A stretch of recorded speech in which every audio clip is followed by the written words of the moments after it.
Hi, my name is Ed Staudinger, and in this video I'm going to share with you how going through combat as a soldier helped prepare me to be a better caregiver for my wife as she battled with a stage 4 cancer diagnosis. I imagine if you found this video, you've either been diagnosed with cancer yourself or someone close to you has. My goal is to provide you with some tips and strategies to help manage your stress a little more effectively, to be able to live in the moment and appreciate the little things, and also be stronger as you go through this journey. For background, in September of 2022, my wife Jessica was diagnosed with an advanced form of stage 4 lung cancer with absolutely zero explanation as to how or why it happened. So she was at the peak of her physical and mental health.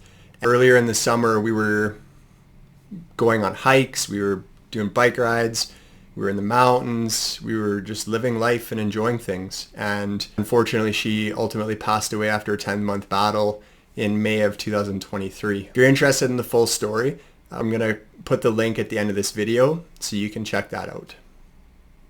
Jess was exceptionally strong and courageous, and I was at her side every step of the way as we went through that journey. And my goal with these videos is to share some of the tips and strategies that I used to help me maintain my sanity and my strength to be the best husband and partner that I could be to support her through that. So for a bit of background, Jess and I were together for 18 years. Essentially, we knew each other in high school. We started dating right after we graduated, and she was at my side and with me and supported me through my time in the Army, where I spent 3 years, the 12 years that I spent with the Edmonton Police Service, and my transition out of the police into the private sector. Now, shortly after we started dating, I joined the Army and went through all my training, and I was preparing to go to Afghanistan, and this was in the 2007 range. And we were dating at the time, and she basically told me that if you're going to deploy, I want a bit more commitment from you. And I thought, well, that's fair. So I proposed to her, and we were engaged while I was overseas. I was in Afghanistan in 2008, and I was in the infantry, so we were part of our battle group for Canada and doing various operations such as quick reaction force. We were doing patrols, defense and security of camps, and my primary role was a LAV turret operator, but we did dismounted patrols and that type of thing as well. While I was over there, I had a lot of experience with dealing with combat, being in firefights, ambushes, and there were lots of close calls that occurred where I nearly died. The fear of death or injury was always present. I had 5 friends killed while I was over there, and it was a pretty intense experience overall. I mean, obviously some had it worse than I did. I had it worse than other people did. So it's not a comparison thing, but what that really showed me was how intense stress can get, both acute and chronic stress. And I had to learn how to develop different coping mechanisms to allow me to be more effective. So an example was actually 15 years ago to the day, my platoon was involved in an ambush where my partner was shot and fatally wounded in the attack. And that experience for me was the most significant stress that I've ever experienced in my entire life. And Jess was diagnosed with cancer in 2022. That was the most amount of stress that I've felt in my entire life, other than that one period of acute stress. But otherwise, she was my wife, and the severity of the diagnosis and the unlikelihood that she'd survive this put a substantial amount of stress on me. And the surprising part for me was that after that diagnosis, I found myself reverting back to a lot of the habits that I used when I was in the Army and when I was deployed, the things that helped me keep my sanity and that helped keep me strong and focused while I was in Afghanistan. I was actually applying them while helping my wife through that cancer experience.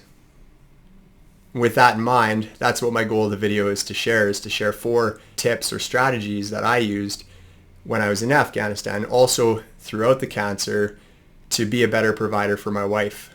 And my aim is that by comparing and contrasting the 2 different contexts, you'll be able to extract that key principle or learning point that might apply to your situation.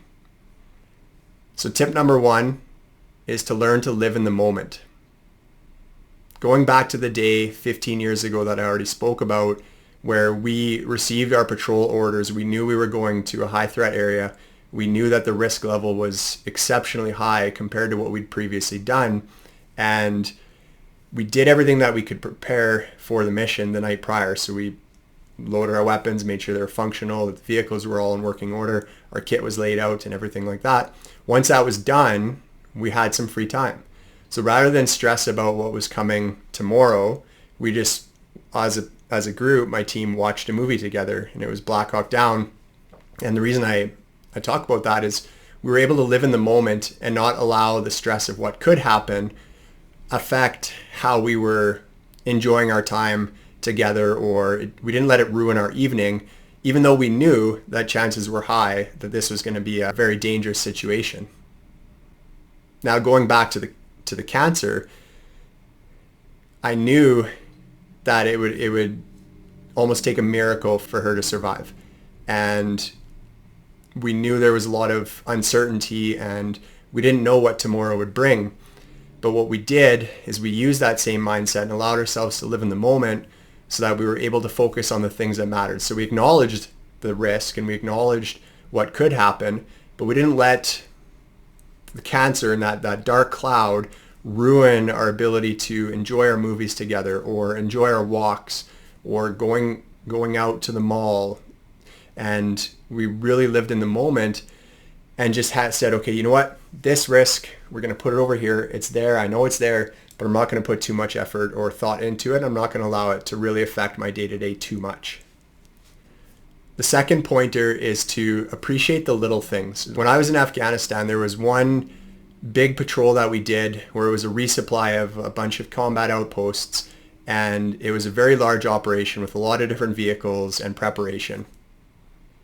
The night before we were set to leave, I was only scheduled to get about 4 hours of sleep that night. Some people might look at that and say, well, 4 hours of sleep is awful, and I wouldn't disagree with that now, especially. But the way I approached that and the way I looked at it was I was able to sleep on a cot underneath the stars. We were relatively safe other than the threat of rocket attacks. And it was 4 hours of uninterrupted sleep, and it was relatively comfortable for what I was used to at the time. So I just appreciated that. So despite it being only 4 hours of sleep, I still enjoyed it being uninterrupted, and I was quite comfortable. So that's what I focused on rather than thinking about, well, it's only 4 hours. We have this mission coming up. It was, you know what? I like it. I'm going to take what I have. And when it came to going through cancer, there was lots of unpleasantness. Like the entire time was unpleasant. But what Jess and I did is we focused on the little things that we could appreciate, and that's what allowed us to really make the best of what we had. So an example is we were constantly having to go to the emergency room, whether it was side effects, things popping up that we had to get checked out. And what we did is we had our little moments that we could appreciate. For example, if we were at the hospital, we appreciated that we were able to be together and share jokes and laughs and appreciate each other's company and connectedness. And that was very valuable because it helped take our mind off of the stress and the fear that was overshrouding everything. And we said, let's put that to the side and let's focus on what we have right now. And we have each other's company and the love that we can share and the stories and the reminiscing. So find whatever it is for you that your little things are. And the other things that we had was every evening when we were together, we were able to watch TV or movies. We were able to play games with the kids. We were able to do all those little things and really extract the most out of the life that we had. The next tip is letting go of what you can't control. And I have a whole video dedicated to this specific topic. But an example is when I was in Afghanistan, there were lots of times where we couldn't control what was going to happen or what the outcomes were. So what we did is we allowed ourselves to just focus on mission preparation, for example. I can't control where we're going.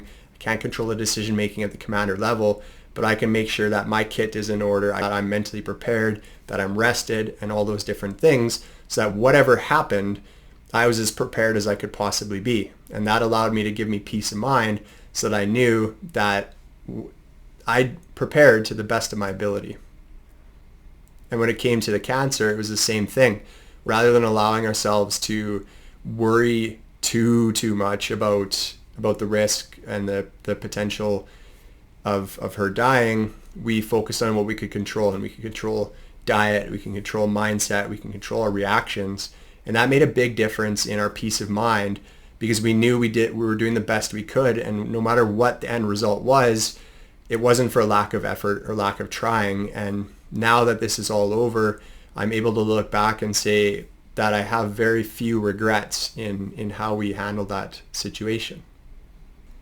And the final point is that sometimes it's okay to have willful or blind ignorance to things. So my example from Afghanistan was one patrol we were doing. It was late in the tour. We were in a relatively unknown or unfamiliar area, and we knew the likelihood of IEDs being planted in the road was very high. And at that time, my lab was the point lab. We were number one in the stack, so if there were any IEDs with pressure plates or anything like that, chances were that we would be the one hitting it. And that's a lot of stress when you're on a mission or you're on a patrol and you're doing those things, that fear of death happening. So this is where the willful ignorance came in, and I said, I know that there's this risk. I'm going to pretend it doesn't exist. I can't do anything about it. There's little things I could do, but ultimately, if we roll over an IED, that it was going to happen. So the only way that I could function without being overcome with fear is just to have that willful ignorance and just pretend that I'm going to pretend it doesn't even exist. Yeah, obviously I can look for signs that there might be an IED, and I did that, but I had to pretend and just ignore it to an extent. And when it came to cancer, it was a very similar thing. As the end was nearing, we knew that it wasn't looking good. The treatments had all failed by that point. She was getting worse at a very quick rate, and it was very easy to want to just give up and say, what's the point? But what I did is I adopted a bit of a willful ignorance and almost pretended that you still hope, we can still fight this, we can still beat it. And that attitude helped me stay strong all the way to the end. Even though we knew what was going to happen, it was that willful ignorance and saying, in those moments of weakness where we felt that there was no hope and there was nothing we could do, at least we could hang on to something. And that really helped keep me strong and hopeful. That ability to hold on to hope makes a big difference. And sometimes it takes that willful ignorance of the reality of the situation. And obviously I'm not advising that you don't take steps and prepare, but once all the preparations are done, then we have to allow ourselves to keep that hope and refrain from giving up. I hope you found this video helpful. My goal is to share some of the strategies that I used to keep myself mentally and physically strong so that I could be a better caregiver for Jess as she battled against cancer. If you found it valuable, please click like and subscribe. I'm going to publish as many videos as I can about all the different things that I did over those 10 months to keep myself as fit as I could to be able to be the best provider for Jess that I could be. If you have any questions or requests, please leave them in the comments below. And I want to end just letting you know that you're not alone in this struggle. And I really appreciate the effort that you're putting in to better prepare yourself for this, because that effort really made a difference for me, and I wish you the best.